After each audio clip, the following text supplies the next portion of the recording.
What's going on, everybody? It's Roger. Just a new intro video for a new section on my YouTube channel. Anyways, this is a picture of me back in 1982-83 playing with my toy cars that my dad got me. Back then there was a lot of different companies such as Kenner and obviously Matchbox and Hot Wheels, Corgi, Majorette. Just a few companies that were out there. There was actually kind of a lot. Anyways, back then you used to be able to buy this case and you used to get like a whole bunch of cars. This brought back a lot of memories when I saw this picture. Some of my favorite cars were like these Matchbox. This was called a Clipper.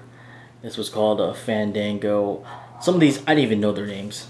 I just started looking them up, and how that went about was I was thinking like, okay, my son, he's getting older. I wanted to kind of keep a tradition where I wanted to give him cars when he gets of age. And so early this year, I started buying him some Matchbox and Hot Wheels. And then I realized that they weren't built like they used to. They didn't have as, I don't know, they didn't seem as cool as the ones that I used to have.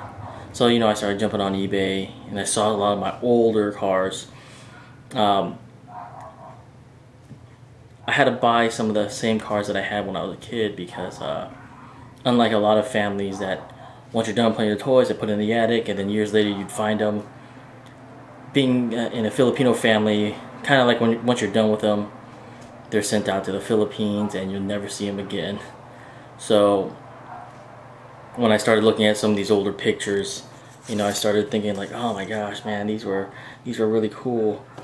And it's like I said, I started having all these flashbacks and seeing all my favorite cars and whatnot. Now trying to find these cars, I mean, they don't make them anymore. Some of the companies went out of business. Like any other kid, you know, we beat the crap out of them, left them in the dirt, banged them up, you know, on the racetracks, or did some, you know, little downhill racing or whatnot. So finding them is in good condition is it's really people that collected them and kept them in the package and all that type of stuff. I've never been that type of a collector or enthusiast to keep something in the package. You know, if it's, you know, I like to touch stuff, so I was never able to keep something perfect. Anyways, so this brought back a lot of memories, and I started going on eBay and I started seeing a lot of my old cars or the old models that I used to have, and I'm like, man, I gotta buy some of those, you know. And like I said, some of the companies, they don't make this stuff anymore. An example would be the A-Team van, you know, made by Ertl. You know, that's something I have to go and get again, but they don't make them anymore, so you have to, you know, find them, someone that's selling them. Anyways, like I said, so I've been kind of lately into getting some of my older cars and even some new ones. But the new thing is trying to make them function even better than how they are. So here are some of my older cars. These were the cars that, at least the cars that I had growing up. This is a Dodge Challenger, all metal, not plastic. This one had bad wheels and I had to take it apart and make it roll again. Like I said, some of these were, when you get them on eBay, sometimes you get them in good condition, sometimes you get them in bad condition. This example is a Clipper that I got missing glass, bent metal, all that stuff. Compared to the Fandango that I showed you in that picture, this one's really good condition. Some of these older ones, you know, there's nothing you can do when you have like a cracked glass, so it still rolls pretty good. And like I said, most of these, growing up, mostly I had was a Matchbox, and I had some Hot Wheels too. Here's an old Hot Wheel from 1960s. This is called a Turbo Fire. It's a Red Line series. Like I said, one of the companies that came out in the 80s that lasted only for years was Kenner. Kenner made a lot of toys back then. I think they got bought out or whatever it was, but Kenner released a few cars, and I remember these vividly because you don't see them anymore. They only lasted a couple of years, from like 81 to 83 or something like that. And I remember they had the bumper, the license plate, but I remember the bumpers made the cars stick out, you know. And so getting these, trying to get a collection of those is harder. These were majorettes, not really around as much anymore as they were in the 80s, but these were a little bit bigger. They had the doors that open, or a trunk that open. As you can tell, these are pretty beat down. Obviously played with as a kid. Another one is like called Tootsie Toys, and Tootsie released some cars like this, you know, just pressed steel, little nail or whatever as an axle, and put some metal wheels on.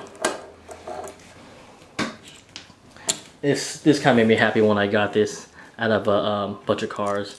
Was the old Dukes of Hazzard. This was made by Ertl. Obviously you can tell it's been played with. You can see the little flag on top. This one I have to fix the wheel because this wheel is broke, so I got some new ones. Another one is Johnny Lightning. I never really bought their cars because they were a little bit more expensive than regular, but they actually had some pretty good models, and they've changed a few times. And obviously, like with this one and this old Hot Wheels, is that most common problem, besides, you know, having a banged up body, chipping paint and stuff like that, is having bent axles. So nothing moves, they don't move straight, or their wheels are stuck. So that's why I kind of started getting into this now, is that if you didn't know, I'm into cars. I like restoring, I like rebuilding, I like tinkering and taking things apart, and this was just another avenue for me to do that. When I got this car, I'll put up a video of it later, but this had bent axles, so I drilled out the rivets, strained it out the best that I could, and now it goes straight.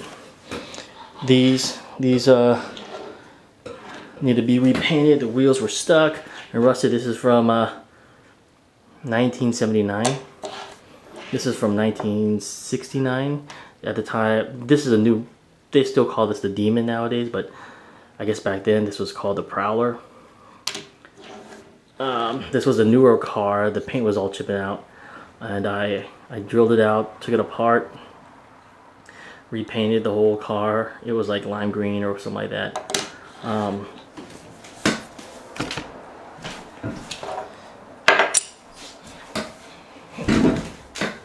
And these are some of the older ones too. This is from 1980, kind of like an RV type car, but the wheels are banged up. that's the only thing I haven't gotten as far as restoring, is trying to figure out the axles and wheels. Thank God for some of the blogs and YouTube videos and helpful people that like to restore these things, because they've given me a lot of tips on how to do that and what they use and what tools. But you know, I still gotta figure some things out on my own. I painted this body white. This van was another van I had when I was younger. When I got this van, you'll see the video of it too. It was just like any other kid that had a car, that we started repainting our own cars with crayons and markers and stuff like that. So this person used, when he was a kid, he used paint and had 2 different colors, and it was crudely done. But you know, I took it all off and then repainted it white, and now it's just getting the wheels, the right wheels for it.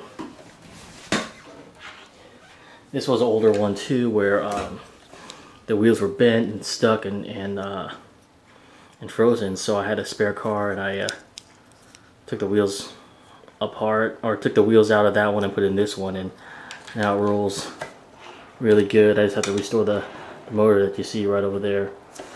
So anyways, that's the kind of the new hobby, is picking up some of these cars and restoring them and rebuilding them. So it kind of gives me a satisfaction of I'm buying stuff for my son. I'm also buying stuff that makes me, you know, nostalgia, brings back old, you know, memories and stuff like that. But I'm also having fun. I'm having a lot of fun taking these apart, straightening them out. It's always a kind of a challenge. I'm always down to learn something new, and like I said, I'm enjoying these tiny projects. Seriously, you know, you can take one out, straighten out the wheels, and have like, you know, 10 of them done in an hour or something like that. Anyway, so you'll start seeing some more videos of me just you know, posting up these pictures of my son's cars individually. I'm trying to be more creative and artistic about some of the videos. So, you know, shout out to all the people out there that are into the collecting diecast and whatnot and rebuilding them. I give props to you. I'm trying to catch up now, and I guess thanks for watching. You'll see some videos, so any questions, pop them to me later.